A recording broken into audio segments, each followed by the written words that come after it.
கொப்ப மவங்களா கிளம்புவியாடா கிளம்புவிய. நேத்து நீங்க 2 பேரும் எதுக்கு ஒண்ணா லீவ் போட்டீங்க? அதுக்கு 2 பேரும் காரணத்த சொல்லல. மவங்களா 2 பேரையும் உள்ள சற்று உள்ள போட்டு பூட்டிட்டு போயிருவேன். பாய். என்ன யோசிக்கிற? பொய் எப்படி சொல்றதுன்னு யோசிக்கிறேன். லவ்வர்ஸ் டே அன்னைக்கு லீவு கேட்டேன். நீங்க லீவ் குடுக்கல. அதான் லவ்வர்ஸ் டே முடிஞ்சாவது என் ஆள பார்க்க போலான்னு பார்த்தேன். பார்க்க போன இடத்துல நாய் கடிச்சு விட்டு பாய். அதான் உங்கள்ட்ட சொல்லாம கொள்ளாம லீவ் போட்டேன் பாய். இதெல்லாம் ஒரு சாக்கு போக்குன்னு கேட்குறீங்களா பாய்? ஏன் பாய்? நீயே ஒரு நாய். ஒண்ணே ஒரு நாய் கடிச்சிருச்சா? தெரு விட்டு தெரு போனாவே நாய் துரத்தி துரத்தி கடிக்கும். நீ பக்கத்தூருக்கு போயிருக்க. அப்புறம் உன்ன மோந்து பார்த்துட்டா கூட ஆள பார்க்க போறாளாம் ஆள. ஆளை மொகரையும் பாரு மூதேவி.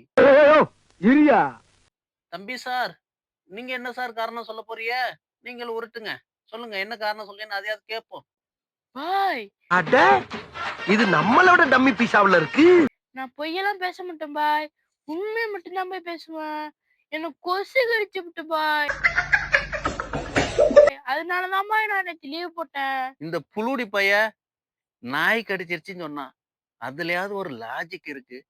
உண்மை பேசுற தம்பி நீங்க கொசு கடிச்சிருக்கீங்கிறீங்க. இவனை கேட்டா நாய் கடிங்கிறான், அவனை கேட்டா கொசு கடிங்கிறான்.